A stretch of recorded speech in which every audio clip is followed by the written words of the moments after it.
yun mga idol, East Roas Boulevard na tayo at approaching tayo sa El Puyat flyover. Punta tayong Maynila kaya magpa-flyover tayo dito sa El Puyat. Ayan. So ride safe. Medyo maluwag ngayon ang daanan at walang traffic kaya maaga-aga natin na ito madadrop off yung Maynila galing Cavite. So ayan, so pa El Puyat flyover na tayo. Yan, so lahat ng rider na katulad ko, ride safe mga idol.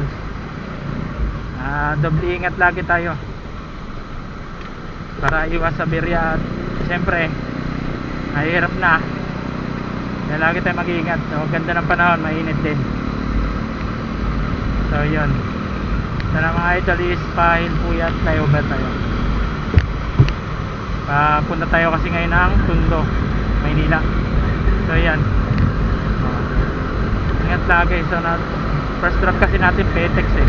So itong second drop natin is Tondo Kawit, Manila. So kanina is 16 km na lang. So baka ngayon nasa ano na lang to, mga 11. Bawasan na natin ng 5 km galing Petex. So yan mga idol, update ko na lang kayo kapag mismo nandun na tayo sa drop off ng ating second booking. Yun lang, peace out. A few moments later. Kasi ako sir sa may ano sir, sa 278 tsaka ito po ba sa inyo yung gate na ano? Katabi ng 278 lang.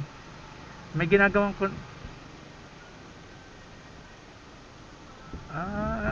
ito yung kulay brown dito po.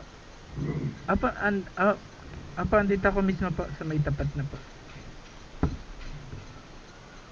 Pa? Din. Ito yung may... Sige pa. Sige sir, thank you po. So yan mga idol is tatawagan na lang ni sir yung dito sa bahay nila. So yan, hintayin lang tayo mga idol. So ito na yung booking last drop natin dito sa May Tondo. So yan, okay na mga idol is yo. Bye bye.